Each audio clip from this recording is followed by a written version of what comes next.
थी क्योंकि वो लुनथॉम की पेंटिंग्स थी जो कि चीव ने पेंट की थी। वो नाराज हो जाती है और चीव से खुद की पेंटिंग बनाने के लिए कहती है और यहाँ पर रोज को ऐसा लग रहा था कि जैसे चीव जो है वो लुनथॉम को आज तक भुला नहीं पाया है।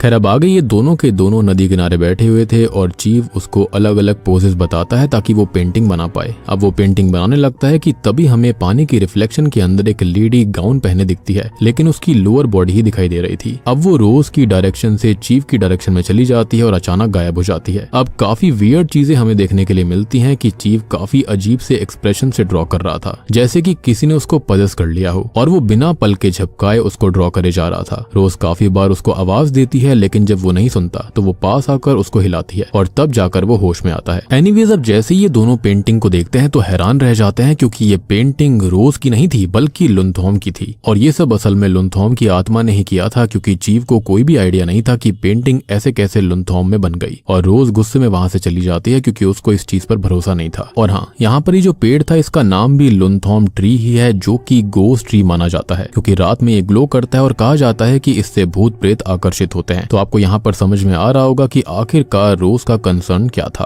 खैर अब रात हो जाती है और हम नोटिस करते हैं कि लुनथॉम ट्री की ब्रांचेस को कोई काट रहा था। अंदर रोज खाना बनाकर चीव को आवाज देती है और तब वो आता है, यानी कि वही काट रहा था ब्रांचेस को, और वो खाने की तारीफ करने लगता है, जिस पर रोज टोंट मारकर कहती है कि चीव की एक्स वाइफ जितना अच्छा तो नहीं है। अब इस पर चीव उसको समझाता है, जहाँ पर हमको ये पता लगता है कि चीव और लुनथॉम 7 साल से साथ थे और लुनथॉम रोज उसको पेंट किया करती थी जिससे वो परेशान हो चुका था। और ये सुनकर रोज को थोड़ी सी शांति मिलती है। जब रात को वो दोनों सो रहे होते हैं कि तभी उसको बहुत सारे ब्लैक हैंड्स ग्रैब करके बेड के अंदर ले जाने लगते हैं, लेकिन तभी वो जाग जाती है, यानी कि ये भी एक नाइटमेयर था। लेकिन जैसे ही वो चीव की तरफ मुड़ती है तो वहां पर वो नहीं दिखाई देता बल्कि लुनथॉम की आत्मा थी। वो डर कर चिल्लाने लगती है जिससे चीव जाग जाता है और उसको संभालता है, यानी कि वहां पर चीव ही था। अब सुबह के वक्त दोनों ही टीवी पर एक प्राइज पूल गेम देख रहे थे। तभी रोज वहां पर रहने के लिए अपनी आपत्ति जताने लगती है, लेकिन चीव इसके लिए नहीं मानता और हमको ये बात पता लगती है कि इन दोनों को यहाँ पर 100 दिन साथ रहना पड़ेगा वरना उनको कुछ नहीं मिलता। चीव यहाँ पर काफी लालची नजर आ रहा था। अब ये बात जब रोज सुनती है तो वो गुस्सा हो जाती है कि चीव उसको यानी कि अपने मतलब के लिए इस्तेमाल कर रहा है, लेकिन चीव उसको मना लेता है और आगे से उसका ध्यान रखने के लिए बोलकर उसको मैनिपुलेट कर लेता है जैसे वो शुरुआत से कर रहा था। अब रात में उस स्टोर हाउस के गेट पर हमें लुनथॉम की पेंटिंग के सामने लुनथॉम खड़ी दिखती है जिसकी आंखों से काले आंसू बह रहे थे। तभी सीन फ्लैशबैक में चला जाता है जहाँ पर लुनथॉम रोते हुए सीढ़ियों से गिर गई थी। डॉक्टर जब उसको चेक करते हैं तो चीव से ये कहते हैं कि लुनथॉम की कंडीशन डेंजरस है और कभी भी उसकी जान जा सकती है। अब चीव जो होता है वो लुनथॉम का काफी खास ख्याल रखता है, लेकिन वो रोज से भी चुप कर मिलता रहता है। अब ये बात लुनथॉम को भी पता थी और एक दिन वो ऑफिस के टेरेस पर रोज को वार्न करती है कि वो उसके पति से दूर रहे।